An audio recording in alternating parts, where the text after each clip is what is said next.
Shame on them. Shame. Senator Methu. Honorable Speaker, we watched with great disappointment yesterday, Honorable Speaker, as our colleagues were misleading the nation. And Honorable Speaker, there is something that we would want to demonstrate that was not demonstrated at the National Assembly yesterday.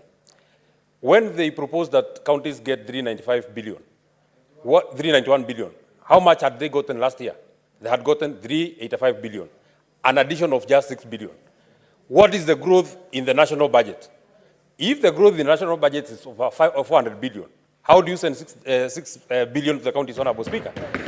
Honorable Speaker, we cannot purport to keep telling governors, we want you to employ more doctors, we want you to employ more nurses, we want you to employ more ECD teachers, Honorable Speaker.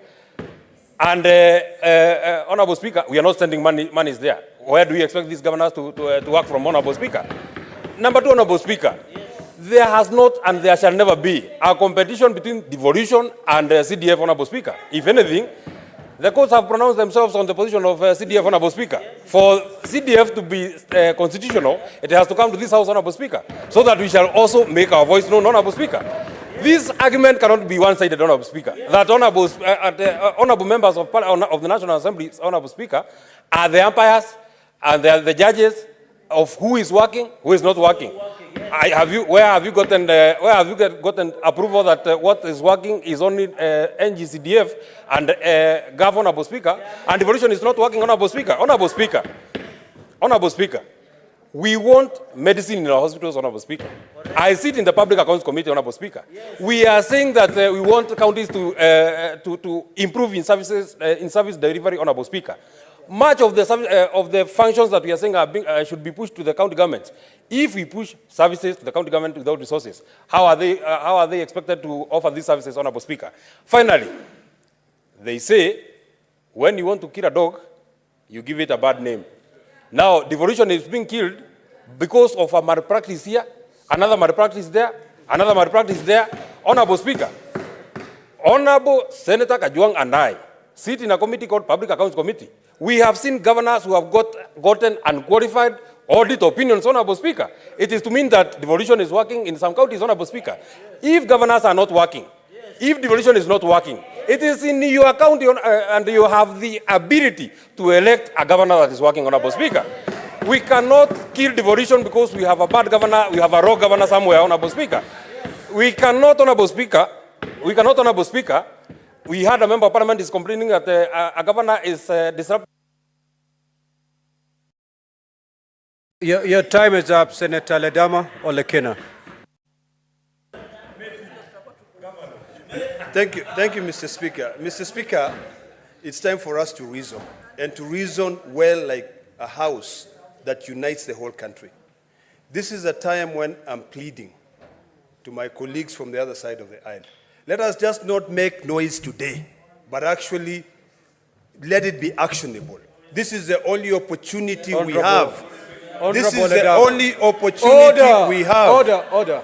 You know, I'd rather speak, I'd rather tell Senator you what Ledama. is on my mind. Senator Ledama. Order, Senator Fernandi. I don't need your assistance to bring order to this Mr. Speaker. House. Senator Ledama, you started very well. Please. There is no side or there is no honorable senator who has made any noise. Because if you made any noise, I would have thrown them out. Kindly use parliamentary language. You are doing well so far. Proceed. Mr. Speaker, you know, the time for reckoning will come. And you know, and I want to be proven wrong on that time. This is the time for us to be able to practice what we preach. Because if we come here and we say our hospitals need medicine, we forget that the Ministry of Health has the largest share of the budget, 131 billion. We are only asking for 15 billion to be sent to 47 counties. I heard yesterday a honorable member of parliament saying that money should not go to counties, should go to CDF. First of all, CDF is illegal. Being illegal, it is imperative for us to remember that our Order, work honorable as legislators senators. May the senator is to make laws. be heard in silence. So we are making laws, we are dividing money between two levels of government. We have done the calculations, we have institutional, constitutional bodies that advises. The Commission of Revenue has given us a figure. Our Committee on Finance has settled on 415 billion. It is only logical that we go by that professional advice.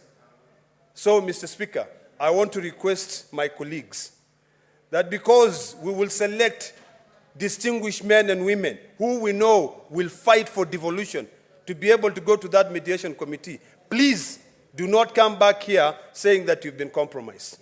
Do not come back here telling us that, oh, you had to give in. It's a give and take. There's no give and take. Let me tell you the hard realities. This Senate does not have money. Today, joint services, parliamentary joint services, has more money. What is this animal called joint parliamentary services? If the Senate itself does not even have money for the committees, what are we talking about here? Let us be realistic. If we do not fight for the Senate, we will go down in history as a house that failed to defend devolution. Senator Kathuri. Thank you, Honorable Speaker, also for this opportunity to give a brief comment on this matter. Mr. Speaker, yesterday, the whole country was treated in a lot of theatrics at the National Assembly. It was very shameful to misdirect the country that whatever money that you are requesting for devolution to 415 will come from NGCDF, GAV, the mechanical transfer fund. Mr. Speaker, it was very misleading, especially even from the chairman of the budget committee and the majority leader. Mr. Speaker, you know when we request money for devolution to the counties, all our fathers, our grandmothers, our children, our brothers and sisters are domiciled in the counties. And they need services, Mr. Speaker. Mr. Speaker, looking at the list that you have just learned from the honorable members of the County Assembly, those are seasoned budget and appropriation committee members, veterans who have been there for the last 3 terms. We went to Parliament the same time with Dr. Makari Muru. When he is in that list, Mr. Speaker, I want you to match me with Dr. Makari Muru this time, so that we can be able to understand what we are talking of devolution. Actually, I'm written to the clerk to include me in that mediation committee this time, because we must make devolution work. We are not here so that we please some governors. If counties are not working, not all of them, if they are an issue with your governor, go and sort your issues with your governor in your county. Some counties are operating smoothly, executing very good services. Mr. Speaker, this time I think we want to be bipartisan on this matter. Let us all work together on the giving more counties money. And 415 is not asking too much.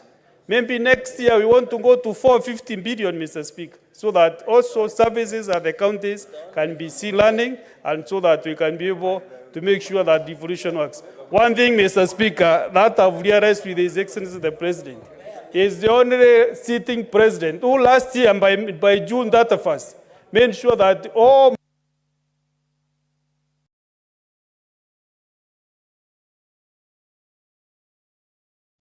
monies will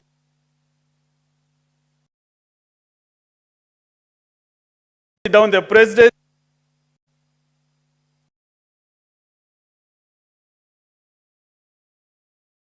Senator Faki.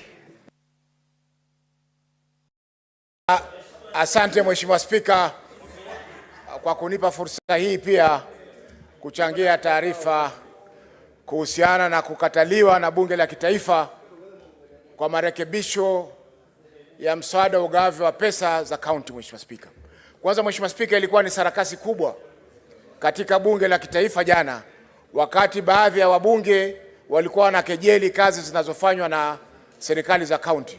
Mheshimiwa Spika, tumeona kwamba pesa zilizoongezwa na serikali kuu kwa kaunti zetu ni shilingi bilioni 6 peke yake.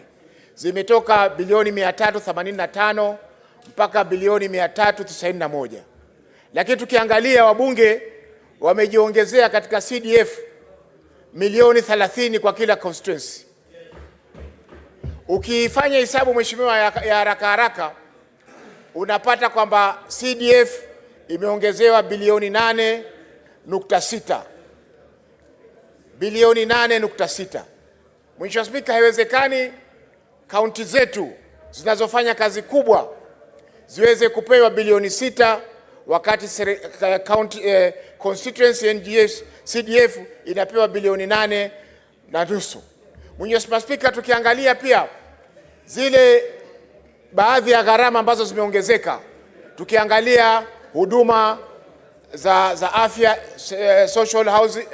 social health insurance, tukiangalia NSSF, tukiangalia housing levy, hizi zote zinaongezeka Mheshimiwa Spika, zinaongeza gharama ya kaunti kwa zaidi ya bilioni 20. Kwa hiyo Mheshimiwa Spika, haiwezekani sisi kama bunge la Senate ambao ndio tunalinda ugatuzi tuweze kuambiwa kwamba kaunti zetu hazifanyi kazi. Kila kaunti Mheshimiwa Spika inafanya kazi. Kama kaunti yako haifanyi kazi, ni wewe na gavana wako.